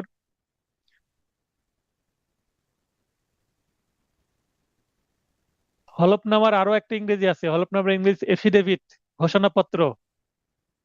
আপনারা হলফনামায় লিখবেন, এটা শুনতে সাউন্ডস গুড, শুনতে ভালো লাগে। 6 নং প্রশ্নের উত্তর, বিজ্ঞ যুগ্ম জেলা জজ, প্রথম আদালত রাজশাহী। আদালতের নামটা আপনারা নিজের মতো দিতে পারবেন। যখন প্রশ্নের মধ্যে আদালতের নাম উল্লেখ করা থাকবে না বা সম্পত্তি কোথায়, সম্পত্তিতে যদি বলে যায় যে চট্টগ্রামের ডাবল মুরিং মৌজার সম্পত্তি, তাহলে আদালতের নাম অবশ্যই কি চট্টগ্রাম দিতে হবে, তাই নয় কি? কারণ সম্পত্তি যেখানে সেখানে মামলা হবে। আর এখানে আদালতের নাম দেওয়ার স্বাধীনতা কখন থাকবে? প্রশ্নের মধ্যে আদালতের নাম উল্লেখ না থাকলে, সম্পত্তি কোথায় অবস্থান সেটা যদি উল্লেখ না থাকে, অর্থাৎ সম্পত্তির তফসিল যদি উল্লেখ না থাকে, আপনি ইচ্ছা মতন তফসিল দিতে পারেন, ইচ্ছা মতো আদালতের নাম দিতে পারেন। এখানে মিস মোকদ্দমা নাম, এখানে এই ধরনের মোকদ্দমাকে মিস মোকদ্দমা বলে। 2025 সানি। এখানে আমি 2025 লিখেছি, নতুন আপডেট করেছি। এখানে দেখেন এই জায়গায় 22, এটাকে আপনারা কেটে 25 করে ফেলবেন, কারণ এই প্রশ্নের মধ্যে হয়তো বা আপডেট করতে আমি ভুলে গেছি, কিন্তু এখানে ঠিকই আপডেট করা আছে। দেখেন, গত 6/6/2025 তারিখে খারিজকৃত, এখানে 6/6/2025 হবে। তো মূল মোকদ্দমা হচ্ছে 226/2024। এখানে মূল মোকদ্দমা আগের নোট, যারা 24-এর আগের প্রিন্টের নোট নিয়েছেন তারা এখানে মেবি ওই 22 আছে, আপনারা কেটে তারিখগুলো আপডেট করে নেন। তাহলে এখানে আপডেট করতে যদি পারেন তাহলে বুঝতে পারবেন যে প্রশ্নে নতুন তারিখ থাকলে আপনি সেই তারিখই ব্যবহার করতে হবে। দরখাস্তকারী বাদী হচ্ছে, আমি নাম ব্যবহার ব্যবহার করেছি, আপনারা ক খ ব্যবহার করতে পারেন, কোনো সমস্যা নেই। যেহেতু আমার যতগুলো ড্রাফটিং, এখানে আমার নিজের মামলার রিয়াল কেস দেওয়া আছে এবং সবগুলো কি মঞ্জুর হয়েছে, তো সবগুলোই মঞ্জুর হয়েছে। আচ্ছা, পলি মোহন্ত আপু, অবশ্যই বুঝিয়ে দেবো, এটা খুবই গুরুত্বপূর্ণ পয়েন্ট। প্রতিপক্ষ বিবাদী মোহাম্মদ মালেক মন্ডল দিং, আমার আগের নোটে 40 দিন ছিল, এই নোটে আমি করে দিয়েছি 50 দিন। কেন? আমি তারিখ চেঞ্জ করেছি, তাই 50 দিন হয়ে গেছে। কেন 50 দিন হবে সেটা আমি বোঝাচ্ছি। দেখেন, আমি শেষে চলে যাই, শেষে চলে যাই। এখানে দেখেন যে হলফকারী স্বাক্ষর, হলফকারী স্বাক্ষরের নিচে কি করবেন? ডট ডট দিয়ে রাখবেন, স্বাক্ষর করার দরকার নেই আপনাদের। এখানে ফাঁকা রাখবেন, ডট চিহ্ন দিয়ে ফাঁকা রাখবেন এবং তারিখ দিয়ে দেবেন 26/7/2025। এই 26/7/2025 তারিখ কেন দিয়েছে আমি? কারণ আমি ধারণা করছি যে আপনাদের লিখিত পরীক্ষা 26/7/2025-এ হবে। তো যেই তারিখে পরীক্ষা হবে সেই তারিখ আপনারা, যেগুলো ড্রাফটিং হবে, ড্রাফটিং এর তারিখ সেই তারিখে দিবেন। তাহলে যদি 26/7/2025 হয়, পলি মোহান্ত অপকে লাইনে ডেকে নিই এবং সবাই লক্ষ্য করবেন, উনি খুব গুরুত্বপূর্ণ একটা পয়েন্ট তুলেছেন। পলি আপু লাইনে আসবেন। আলহামদুলিল্লাহ। হ্যাঁ, আদাব, কেমন আছেন? জি জি, আদাব স্যার, ভালো আছি স্যার, আপনি ভালো আছেন তো? হ্যাঁ, আমি ভালো আছি। এবার দেখেন যে 26/7/2025 যদি আমি এই দরখাস্তটা লিখি, তাহলে 26/7/2025 এবং 6/6/2025 এই দুইটার মধ্যে যদি আমি মাইনাস করি, এস ক্যালকুলেটর যদি ব্যবহার করেন, আপনাদের ফোনে দেখবেন এস ক্যালকুলেটর আছে, তো এই দুইটা তারিখের মাঝখানে সময় হয় 50 দিন। ঠিক আছে, এবার বুঝতে পারলেন যে 40-কে কেন 50 করেছি? জি স্যার। স্যার তাহলে 50 দিন আমরা কি মানে একদিন একদিন করে গুনে 50 দিন হবে, তাই না? এর মধ্যে হ্যাঁ, কোনো ছুটি বা ডেফিনেটলি। না না, এখানে দিন এই বাদ এই- দেওয়া? এটা এটা কিন্তু আপনার এই তামাদির মেয়াদ গণনা শুধুমাত্র যে ওই কি বলে, যেদিন যেদিন কোর্ট চলবে মানে কার্য দিবস, সেটা না। সকল দিবস, শুধু শুধু কার্য দিবস না, তামাদির মেয়াদ গণনা সকল দিবস ধরা হয়, কার্য দিবস শুধু নয়। ঠিক আছে, জি স্যার, আর একটা কোয়েশ্চেন আছে। যদি এক বলেন। মাস বা 30 দিন বলা হয়, তাহলে আমি হুম, যদি মনে করি আজকের ডেটটাই সে ধরলাম, হুম। বা এখানে যেটা বলছেন এক মাস বলতে কি, যেমন 26 তারিখ থেকে শুরু হলো, নেক্সট 26 তারিখে 26 জুন থেকে 26 জুলাই এক মাস ধরা হবে, নাকি 25শে জুলাই এক মাস শেষ হয়ে গেল এরকম, 25শে অগাস্ট? 25শে জুলাই, 25 ধরা হবে, অর্থাৎ 26 থেকে 26 হবে না, 25 অগাস্ট ধরা হবে, 26 থেকে 25 হবে। 25। জি। আগের তাহলে দিনেই কি তো পূর্ণ এখানে আর হবে। একটা বিষয় থেকে যায় যে বলেন। জি, মাস 30 দিন আছে, 31 দিন আছে, এখানে এক মাস বলতে কি আমরা দিন বুঝবো না জাস্ট মাসটাকে বুঝবো? আইনে সিপিসি তে 30 দিন উল্লেখ করা হয়েছে, মাস উল্লেখ করা হয়নি, এটাই ক্লিয়ার করা জি। হয়েছে। তাহলে আমরা 30 দিন ঠিক হিসেবে আছে, এটা গণনা করবো, তাই না? 30 দিন ওকে। হিসেবে গণনা করবেন। এখানে দেখেন, আপনার মূল সময় হচ্ছে 30 দিন, আর আপনি ডিলে করেছেন 20 দিন। যখন ডিলে একদিন হবে, মনে করেন 30 দিনের দিন আসতে পারেননি, একদিন পরে আসছেন, তাহলে আপনার ডিলে হয়েছে কয়দিন? একদিন না? জি, আবারও বলি, 30 দিনের একদিন মধ্যে না, আসতে কারণ হতো। আমার তো 30 দিন সময় ছিল। জি। হ্যাঁ, জি। 30 দিন সময় ছিল, আপনি 30 দিনের দিন আসেননি, একদিন পরে আসছেন, মানে 31তম দিন এসেছেন। ওকে, একদিন আপনার ডিলে হয়ে গেছে, জি। অ্যাকচুয়াল ডিলে একদিন। জি। তাহলে একদিন তামাদি বিলম্বের জন্য প্রার্থনা করলে হবে না, 31 দিনের জন্য বিলম্বে প্রার্থনা করতে হবে তখন, মানে মূল সময়টা অ্যাড হয়ে যাবে। জি। যেমন এখানে মানে রিয়াল ডিলে হচ্ছে 20 দিন, আর 20 দিনের সাথে 30 দিন যুক্ত হয়ে যাবে। এটা হচ্ছে গণনার পদ্ধতি।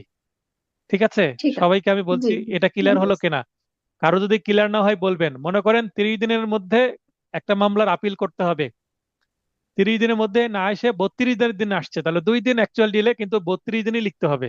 মানে তখন ওই যে আপনাকে 30 দিন সময় দিয়েছিল, ওই সময়টা আপনি নষ্ট করে ফেলেছেন। তাই মানে প্রথম থেকে আজ পর্যন্ত যেদিন থেকে তামাদির মেয়াদ গণনা শুরু হয়েছিল, ওই দিন থেকেই তখন পুরোটাই সময় শুরু হবে, অর্থাৎ অ্যাকচুয়াল ডিলে এবং তামাদির মেয়াদটা অ্যাড হয়ে টোটাল ডিলেটা কাউন্ট করা হয়। যেমন এখানে আসলে 20 দিন দেরিতে আসছে, কিন্তু এখানে 50 দিনেরই বিলম্ব মকুব চাইতে হবে, কারণ আপনি প্রথম দিনই তো আসতে পারতেন, কেন আপনি 50 দিন পরে আসছেন? তাই আপনাকে 50 দিনেরই বিলম্ব মকুব চাইতে হবে, এটাই নিয়ম। আমি নিজেও ভুল জানতাম, আমি মনে করতাম যে হয়তোবা যে কয়দিন দেরিতে আসছি সেই কয়দিনই, কিন্তু না, 30 দিনের মধ্যে না আসলে যদি আমি 35তম দিনে আসি, 5 দিনের বিলম্ব মকুব চাইলে হবে না, 35 দিনেরই চাইতে হবে, মানে প্রথম থেকে আবার শুরু হবে। এই হচ্ছে মানে দিন গণনার বিষয়।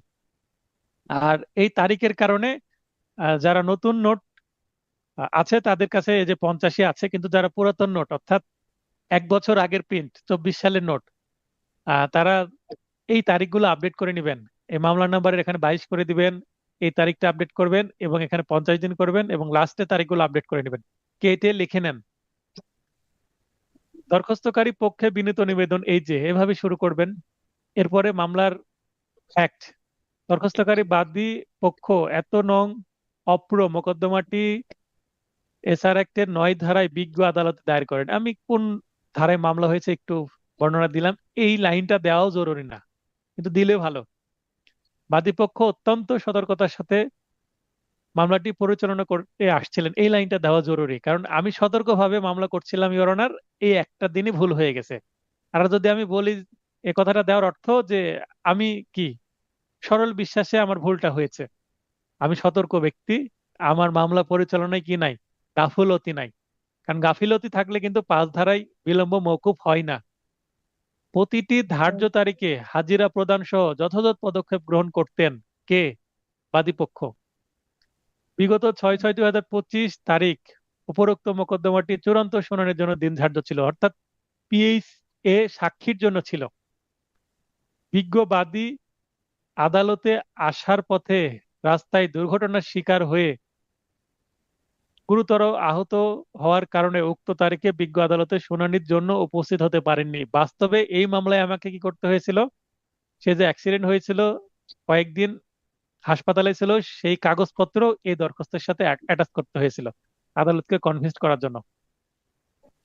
উক্ত তারিখে উভয় পক্ষ গড় হাজির থাকায় দেওয়ানি কার্যবিধির 9 আদেশের 3 নিয়ম মতে, এখানে আদেশ অর্ডার 9 নিয়ম মানে রুল। 3, বিজ্ঞ আদালত। এখানে নিয়মের আরেকটা বাংলা আছে কি, বিধি। নিয়ম বিধি একই জিনিস। বিজ্ঞ আদালতে মোকদ্দমাটি খারিজ আদেশ দ্বারা ডিসমিস করেন। এখানে অনেকেই আজকে একজন প্রশ্ন করেছিলেন ভাই, খুব সুন্দর প্রশ্ন, যে স্যার আদালতের আগে কি লিখবো, মাননীয় লিখবো না বিজ্ঞ লিখবো? তো আদালতের আগে বিজ্ঞও লিখা যাবে, মাননীয় লিখা যাবে। আমি বিজ্ঞ শব্দটা লিখি, মাননীয় কম ইউজ করি। এবং আদালতে হিয়ারিং এর সময় আমি মাননীয় শব্দটা ব্যবহারই করি না, আমি ব্যবহার করি ইওর অনার বা স্যার। এবং অনেকেই দেখি যে প্রতিটা লাইনে 3-4 বার করে স্যার, আগে স্যার, মাঝে স্যার, শেষেও স্যার। আমি সেটাও করি না। আমি শুরুতে একবার স্যার বলি এবং লাস্টে মাস্ট অবলাইজ ইওর অনার বা দ্যাটস অল ইওর অনার এভাবে শেষ করি। আর মাঝখানে খুব একটা সার সার করে মুখে ফেনা তুলে ফেলি না। এটা অনেকেই করেন যে একটা সেন্টেন্স বলতে গিয়ে মাঝখানে সার শব্দটা 5 বার বলেন। এটা দরকার নাই, অহেতুক। এতটা আদালতের প্রতি সম্মান দেখাতে গিয়ে আপনার সেন্টেন্সই যদি নষ্ট করে ফেলেন তাহলে হবে না। তাহলে বিজ্ঞ শব্দটা ব্যবহার করা যাবে, লার্নেড কোর্ট ইংরেজিতে। আর মাননীয় শব্দটাও ব্যবহার করা যাবে। আবারও বলে রাখি, নিম্ন আদালতের ক্ষেত্রে বিজ্ঞ বা মাননীয় আদালত ব্যবহার করা যাবে। হাইকোর্ট এবং আপিল বিভাগের জন্য মহামান্য আদালত ব্যবহার করতে হবে। হাইকোর্টের জন্য বিজ্ঞ আদালত লিখা যাবে না, মহামান্য আদালত লিখতে হবে। প্রধানমন্ত্রীর ক্ষেত্রে আমরা বলবো মাননীয় প্রধানমন্ত্রী, এবং রাষ্ট্রপতির ক্ষেত্রে মহামান্য রাষ্ট্রপতি।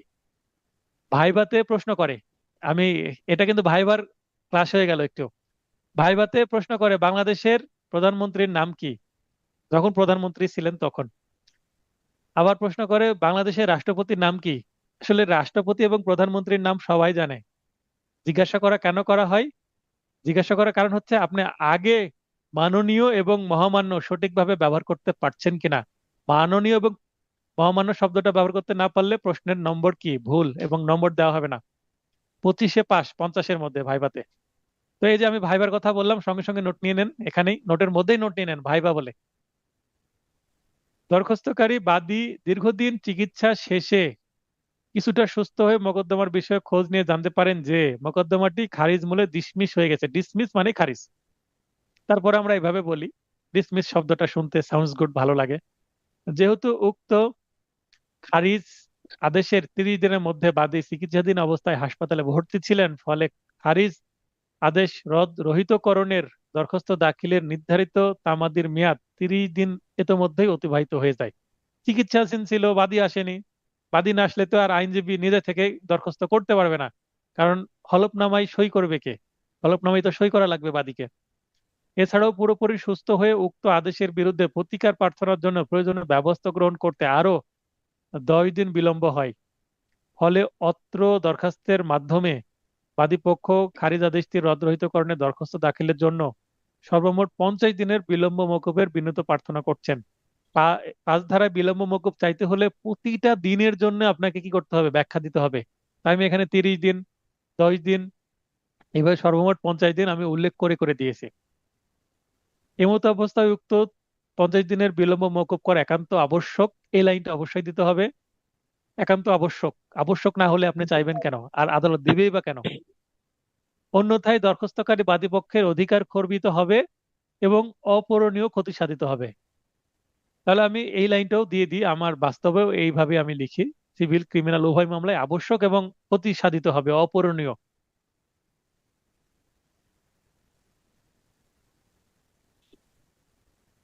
বাদীর চিকিৎসা সংক্রান্ত কাগজাদি না লিখে আপনার দলিল পত্র লিখতে পারেন বা দলিল আদি লিখতে পারেন।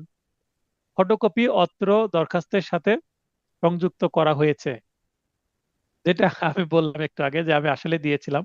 অন্যান্য হেতুবাদ, হেতুবাদ বলতে কারণ বা গ্রাউন্ডস, শুনানির সময় মৌখিকভাবে উপস্থাপন করা হবে। তার মানে এখানে আমি একটা কি রাখলাম, ওপেন রাখলাম আমার দরখাস্তটা, যে আরো অনেক কিছু আসতে পারে বলার সময়। আদালত জিজ্ঞাসা করলো, সেটার প্রতি উত্তর দিলাম, সেটা একটা গ্রাউন্ড হয়ে গেল, ওরাল গ্রাউন্ড। অতএব উপরোক্ত বিষয় বিবেচনা পূর্বক ন্যায় বিচারের স্বার্থে, এটা আমার দরখাস্ত লেখার একটা সংক্ষিপ্ত পদ্ধতি, যে উপরোক্ত বিষয়াদি বিবেচনা পূর্বক এবং ন্যায় বিচারের স্বার্থে, এই পয়েন্ট দুইটা আমি রাখবোই। উক্ত এখানে 40 দিনের বিলম্ব, এখানে 40 দিন কেটে আপনার 50 দিন করে ফেলেন, কারণ আগের ভাষাটা এখানে থেকে গেছে, এই কারেকশনটা আর হয়ে ওঠেনি, কারণ দ্রুত এডিট করার কারণে। উক্ত 40 দিনের বিলম্ব মওকুফ করে মিস কেসটি গ্রহণ করতে বিজ্ঞ আদালতের সদয় মর্জি হয়। তাহলে এখানে আপনারা পড়তে গেলে বুঝতে পারবেন, যেহেতু আমি চাচ্ছি উপরে 50 দিন, এখানে ভুল করে 40 দিন হয়েছে, এটা নেক্সট রিভিশন প্রিন্টে ঠিক হয়ে যাবে। হাদিকুজ্জামান ভাই বলছিলেন যে এখানে 30-10-40 দিন, এখানে দেখেন যে এখানে 26-7-25 এই দুইটা তারিখের মাঝখানে সময় হচ্ছে 50 দিন হয়, এই কারণে এইভাবে করা হয়েছে। এরপরে হলফনামা। হলফনামা সবাই বলছিলেন পিটিশনে হলফনামা দিতে হয় আর আরজিতে সত্যপাঠ। তো হলফনামাটা হবে যিনি হলফ করছেন, বাদী হলফ করছেন, তাই আমি মোসাম্মদ সানোয়ারা বেগম, বাদীর নাম ঠিকানা সব ডিটেলস দেওয়া আছে এখানে। তারপর এই লাইনটা শপথপূর্বক বা হলফপূর্বক এই মর্মে ঘোষণা করিতেছি যে, বা করছি যে, করিতেছি যে লিখবেন না। আমার মূল যে দরখাস্ত আদালতে জমা দিয়েছি সেটাতে সাধু ভাষায় ছিল, কিন্তু এখানে চলিত ভাষা দেওয়া হয়েছে, আপনাদের জন্য চলিত করে দিয়েছি। কোনো জায়গায় যদি ভুলক্রমে সাধু দু একটা পয়েন্ট, মানে দু একটা শব্দ থেকে যে আপনারা কেটে সেটা চলিত করে ফেলবেন। আপনি পরীক্ষার খাতায় সাধু ব্যবহার করবেন না, চলিত ভাষা ব্যবহার করবেন। আমি অত্র মামলার বাদী ও দরখাস্তকারী, অত্র হলফনামা সমাধান করতে আমার আইনগত কোনো বাধা নেই। দরখাস্তে বর্ণিত বিষয়ে আমি বিস্তারিত জানি। তারপরে এখানে আমার বিশ্বাস ও অবগতি মতে দরখাস্তের যাবতীয় বর্ণনা সত্য ও সঠিক জেনে, আর সাধু ভাষায় কি হবে, জানিয়া, তো জেনে আদালতের হলফনামা পরিচালনাকারী কর্মকর্তার সামনে উপস্থিত হয়ে অত্র হলফনামায় নিজ নাম স্বাক্ষর করলাম। হলফনামা নিজ আইনজীবীর উপস্থিতিতে, এই যে হলফনামা পরিচালনাকারী কর্মকর্তার স্বাক্ষর ও সিল এখানে আছে, এই মানে সেরেস্তাই আপনাকে কি করতে হবে, হলফ করতে হবে, সেরেস্তাদার এখানে থাকে। হলফকারী আমার পরিচিত, এটা অ্যাডভোকেট বলছেন। তিনি আমার সামনে অত্র হলফনামায় তার নিজ নাম স্বাক্ষর করলে আমি তাকে শনাক্ত করলাম। তার মানে উপস্থিতি দুইজনেরই দরকার, সেরেস্তাদার বাম পাশে এবং ডান পাশে অ্যাডভোকেট। তা অ্যাডভোকেটের স্বাক্ষর উপরে ডট ডট দিয়ে রাখলাম, জজ কোর্ট রাজশাহী, তারিখ দিলাম, অ্যাডভোকেটের সিল। আর এই পাশে অদ্য তারিখ 26/7/2025, অ্যাডভান্স তারিখ দিয়ে দিয়েছি, ধারণা করছে এই তারিখে পরীক্ষা হবে। এই তারিখে পরীক্ষা হলে খুব চমৎকার ভাবে আমরা কোর্সটা কমপ্লিট করতে পারবো। আর সময় 11টা, এই যে এই সময়টা সবসময় আপনারা 11টা রাখার চেষ্টা করবেন। বাস্তবে 10টা থেকে 12টার মধ্যে হলফনামা কমপ্লিট হতে হয়, 12টার পরে হলফনামা নেওয়া হয় না। এত ঘটিকায় হলফকারী আমার সামনে অত্র হলফনামায় তার নিজ নাম স্বাক্ষর করলেন, দিয়ে এখানে সিল দিয়ে দিবে, এই পাশে অ্যাডভোকেটের সিল। তো এই যে হলফনামা পড়ে দিলাম, আমার যে ফাইনাল টাচ নোট, সেখানে হলফনামা জাস্ট একটা ড্রাফটিং এ হলফনামা থাকবে, আর অন্যান্য সবগুলো ড্রাফটিং এ হলফনামা ডিটেলস থাকবে না। জাস্ট এই যে হলফনামা, আমি পিং করে দিচ্ছি, জাস্ট হলফনামা শব্দটা থাকবে, কিন্তু নিচে হলফনামায় কি কি থাকে এই কন্টেন্ট থাকবে না। তাহলে নোটটা ছোট হয়ে গেল, আপনার পড়তে হলো না। আর একই জিনিস বারবার আমাকে কেন দিতে হবে? আপনি হলফনামার ফরম্যাটটা এখান থেকে শিখে গেলেন, ফাইনাল টাচে একটা শুধু ড্রাফটিং ও হলফনামা দিয়ে দিব, আর বাদ বাকি সবগুলোতে কি দেবো, জাস্ট হলফনামা শব্দটা দিয়ে দিব, আর নিচের কথা একটুকু থাকবে না। তাহলে আমার পেজ সংখ্যা কম লাগবে। আচ্ছা, দুঃখিত, নেটওয়ার্ক ইস্যুর কারণে সামান্য লাইন কেটে গিয়েছিল আমার। আবার আশা করি সবকিছু ঠিক হয়েছে। যারা হাত উত্তোলন করেছে, আচ্ছা পলি মোহন্ত আপু, বলবেন যে সবকিছু ঠিক আছে কিনা। জি স্যার, সবকিছু ঠিক আছে, শোনা যাচ্ছে, শোনা, অসুবিধা নেই। কয়েক সেকেন্ডের ইস্যু হয়েছিল, তাই তো? জি জি, কয়েক আচ্ছা, সেকেন্ড। স্যার একটা কোয়েশ্চেন ছিল আমার, সেটা শিওর। হচ্ছে এটা আপনি বলেছিলেন কিন্তু আমি ভুলে গেছি, যে অপ্রো, এটার ইলাবোরেশনটা কি হয়েছে? অপ্র হচ্ছে অন্য প্রকার। ও, জি জি, থ্যাংক ইউ থ্যাংক ইউ। অন্য প্রকার, আর ইংলিশে হচ্ছে ওসি। ওসি হচ্ছে আদার কেস।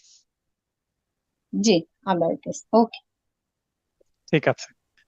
তো এই যে হলফনামা যেটা বলছি, তাহলে আপনাদের ফরম্যাট ভালো হবে না যে প্রতিটাতে আমি ডিটেল হলফনামা দিচ্ছি? দরকার আছে জাস্ট হলফনামা শব্দটা দিয়ে দিলাম, আর সত্যপাঠ একটা দিব। একটা ফরম্যাট জেনে গেলেন, যেখানে যেখানে সত্যপাঠ সেখানে সত্যপাঠ শব্দটা শুধু লিখবো, ডিটেলস লিখবো না। ঠিক আছে না? হুম, জি জি স্যার, এটা খুব ভালো হয়েছে। হ্যাঁ, এটা ফাইনাল টাচ নোটে এইভাবে আসবে। আজকের ক্লাস এখানে শেষ। কারো কোনো প্রশ্ন থাকলে প্রশ্ন করতে পারেন। স্টিফেন হকিংস সবাই চিনি, ওনার একটা বক্তব্য দিয়ে দিয়েছি। এটা দেওয়ার কারণ আপনাদের মোটিভেশনটা দেওয়ার জন্য। হাউএভার ডিফিকাল্ট লাইফ মে সিম, আপনার জীবন যতই কঠিন মনে হচ্ছে, অনেকের এখন মনে হচ্ছে যে পরীক্ষায় কি হবে আমার, ভয় পাচ্ছেন। There is always something you can do and succeed that, মানে কিছু না কিছু পথ একটা আপনার চলে আসবে যেটা আপনাকে কি করবে, সাকসেস করাবে। আমার উসিলাই হোক, নিজে পড়া হোক, অন্য কোথাও যেভাবে হোক না কেন আপনার পথ চলে আসবে। কিন্তু এই এই যে ওয়ে, এই ওয়েটাকে আপনাকে খুঁজে বের করতে হবে। তাহলে আপনাকে কিছু একটা করতে হবে। যেমন আজকে 2-3 জন ভাই ভর্তি হলেন, ওনারা চেষ্টা করছেন। চেষ্টা, আমার কাছে ভর্তি হয়ে এই যে 2 ঘন্টার মতো ক্লাসে থাকবেন, শুনলেও তো অনেক কিছু শেখা যায়, এবং শুনতে শুনতে পড়াশোনার মধ্যে প্রবেশ করা যায়। আপনার চেষ্টাটা করতে হবে। আপনার অনেকে আছে 2বার ফেল করেছেন, থার্ড টাইম চেষ্টা করবেন এবার রিটেন। তাহলে তাদের কি, তারা একটা স্টেপ নিয়েছেন, আমার কাছে ভর্তি হয়েছেন বা অন্য কারো কাছে ভর্তি হয়েছেন। আবার অনেকে আছেন যারা ইউটিউব ভিডিও দেখছেন আমার, তাদেরকে বলবো যে আপনারা একাধিকবার পরীক্ষা দেন, নিজেরা চেষ্টা করেন কিন্তু হয় না, বা কোনো কোথাও কোচিং এ পড়েন কিন্তু হয় না, আমার কাছে পড়ছেন সফল হচ্ছেন না, আমাকে চেঞ্জ করেন আরেক জায়গায় পড়েন। কিংবা আরো অন্য কোথাও পড়ছেন, সেখানে হচ্ছে না, সেখানে চেঞ্জ করে আরেক জায়গায় যান, অথবা আমার কাছে আসেন। আপনি ইউটিউবে ভিডিও দেখছেন বা কারোর কাছ থেকে শুনছেন, তো টিচার অনেক ভালো, আপনার সাথে ম্যাচ নাও করতে পারে, শুট নাও করতে পারে। এখানে প্রবলেম হচ্ছে টিচার শুট করতে না পারে বা ম্যাটেরিয়াল আপনার শুট করতে না পারে। আবার কি হতে পারে, আপনি এমন একটা কোচিং সেন্টারে ভর্তি হলেন যেখানে 3,000 স্টুডেন্টকে একসঙ্গে লাইভ ক্লাসে পড়ানো হয়। আমি কিন্তু ম্যাক্সিমাম এখানে আমার লাইভ ক্লাসে এখন উপস্থিত আছে 35 জন, স্টুডেন্ট সংখ্যা 70-এর মতন, রিটেন 70+80-র মতন হয়ে গেছে। কিন্তু আমি, যারা প্রশ্ন করে সবাইকে প্রশ্ন উত্তর দেওয়ার চেষ্টা করি। আবার আমি হোয়াটসঅ্যাপে সব সময় অ্যাক্টিভ থাকি। এখন আমি 24 ঘন্টা হোয়াটসঅ্যাপে অ্যাক্টিভ থাকছি। আমি রাত্রে যখন ঘুমাই হোয়াটসঅ্যাপ অ্যাক্টিভ থাকে, জাস্ট সাইলেন্ট করা থাকে। কারো মেসেজ আসলে আমি যখনই দেখবো আমি রিপ্লাই দিই। আপনারা টেক্সট মেসেজ দিবেন, ছবি তুলে দিবেন, ভয়েস মেসেজ দিবেন না, ভিডিও দিবেন না মেসেজ, তাহলে আমার সেটা অডিও শুনতে সময় লাগবে। কারণ অডিও শোনার জন্য কোর্টের মধ্যে বসে অডিও শুনতে পারবো না। এই যে যেমন অনেকে মেসেজ দিচ্ছে, ফোন আমি হাতে নিয়ে এখনই দেখে আমি রিপ্লাই করে দিতে পারছি। তো টেক্সট মেসেজ দিবেন, ছবি তুলে পাঠাবেন, কাগজে লিখে ছবি তুলে পাঠাবেন, নোটের কোথাও প্রবলেম আছে সেটাও ছবি তুলে পাঠাবেন, এবং আমার থেকে হেল্প চাইবেন, আমি এনি টাইম হেল্প করব। 1 ঘন্টা 2 ঘন্টা রিপ্লাই দিতে দেরি হবে, কিন্তু আপনি রিপ্লাই পাবেন। কিন্তু যদি আপনি 500 জন, 600 জন, 1,000 জন, 2,000 জন স্টুডেন্ট আছে এরকম কোচিং সেন্টারে ভর্তি হন, সেক্ষেত্রে আপনার সেখানে কাজ হবে, তাদের লেকচার থেকে যদি কাভার হয়। কিন্তু আপনার প্রশ্নের উত্তর মেবি সব জায়গায় পাবেন না। আমার নোট যারা নিয়েছেন শুধুমাত্র এবং ইউটিউব ভিডিও দেখছেন, তারা মেসেজ করলেও কিন্তু আমি উত্তর দিই, আমার একটা দায়বদ্ধতা থেকে। আমি রেসপন্সিবল এরকম যে আমি চেষ্টা করে যাব যতদিন পারছি। আমি আগামী ব্যাচেই কি করব, আমার ম্যান পাওয়ার বৃদ্ধি করে ফেলে তখন এই রিপ্লাই দেওয়ার কাজে আমার আরো হেল্প হবে আশা করি। তো আর কারো প্রশ্ন আছে? সোহাগ ভাই হাত উত্তোলন করেছেন, মিস্টার সোহাগ। স্যার আসসালামু আলাইকুম। ওয়ালাইকুম আসসালাম ভাই, কেমন আছেন স্যার অনেকদিন পরে? স্যার আলহামদুলিল্লাহ ভালো স্যার। স্যার এই যে দরখাস্ত মুসাবিতাতে আহ, আপনি যে স্যার তারিখ অনুযায়ী 50 দিন পাচ্ছি। 6 নম্বর প্যারাতে এখানে বলা হয়েছে যেহেতু উক্ত খারিজ আদেশে 30 দিনের মধ্যে বাদী চিকিৎসা অবস্থায় হাসপাতালে ভর্তি ছিল, এবং আরেকটা দেখাইছে যে বিলম্ব যে 10 দিন প্রয়োজনীয় ব্যবস্থা গ্রহণ করতে আরো 10 দিন গেল। আমরা সেখানে 40 দিন পাচ্ছি, মানে 8-10টা দিনের মানে আচ্ছা, এখানে বিস্তারিত। এখানে এই যে 30 কে কেটে 40 করেন, না হলে 10 কে কেটে 20 করেন, তাহলে তো হয়ে গেল। মানে জি জি এটা জি। দ্রুত এডিট করতে যে এটা হয়েছে এই শেষের, এটা রিভিশন প্রিন্ট আমি আজকে রাত্রে করে ফেলবো। মানে এডিট করে আমি নেক্সট প্রিন্টে এটা চলে আসবে, এবং এই জি, নেক্সট ঠিক ক্লাসগুলো আছে থেকে এই প্রবলেম গুলো স্যার। হবে না। সবার তো একই রকম হবে, তো সেক্ষেত্রে আমরা 30-কে 40 করব নাকি 10-কে 20 করব? আপনি যেটা না বলবেন ভাই, আমরা সবাই সেটা করবো। এটা আপনারা আগের যে ফরম্যাট ছিল, আচ্ছা। আগের যে ফরম্যাটে 40 দিনের আমি চেয়েছিলাম সেটা লিখলেও হবে, সমস্যা নাই, তাই জি নাকি? বুঝতে পেরেছি। জি কারণ জি। আপনি এখানে তারিখ যেটা উল্লেখ থাকবে প্রশ্নে, তারিখ এই অনুযায়ী তারিখের সময় সাথে মিল থাকলে হবে। তারিখ অনুসারে আপনি 30-এর বেশি দিন, 32 দিন, 31 দিন, 32 দিন থেকে শুরু করে আপনি যতদিন চাইবেন। ইটস ইউর লাইফ, মানে কি বলে এটাকে, স্বাধীনতা আপনার। আপনার মানে এখানে আমার উপরে ডিপেন্ডেন্ট হওয়ার দরকার নাই তারিখগুলোর ক্ষেত্রে, কারণ ঠিক প্রশ্ন আছে, যে ধন্যবাদ স্যার। এই তারিখ দিয়েই হবে তা তো নয়। প্রশ্ন করার জন্য ধন্যবাদ। মানে দ্রুত এইটা এডিট করার কারণে এই এই ধরনের ছোট ছোট ভুল হয়ে আছে। তো এটা আপনারা বুঝতে পারবেন, ক্যালকুলেশনের সমস্যা নেই। এবং আমার যখন এটা নেক্সট রিভিশন প্রিন্ট হয়ে যাবে তখন এই সমস্যাগুলো আর থাকবে না। এটা আমার তারিখ পরিবর্তন করাই উচিত হয়নি, আগেরটায় থাকাই ঠিক ছিল, কিন্তু জি, আগেরটাই আপডেট ঠিক করতে ছিল যে স্যার। ভুলটা হয়েছে, আপডেট করতে যে ভুল হয়েছে। আপনাদের আপডেট করার দরকার নাই, কিন্তু আপডেট করলে এই যে একটু যে আলোচনা হলো এটাতে কিন্তু আপনাদের জ্ঞানটা অন্তত বৃদ্ধি পেল, তাই নাকি? জি স্যার। জি স্যার, অবশ্যই। মানে কিভাবে আপনার তারিখগুলো সেট হবে এটা বুঝতে পারলেন। এবং ভেতরে আপনার হিসাব মিলছে না, যেমন হাদিকুজ্জামান স্বপন ভাই, উনিও এটা দিয়েছেন চ্যাট অপশনে গিয়ে। আপনাকে ধন্যবাদ ভাই।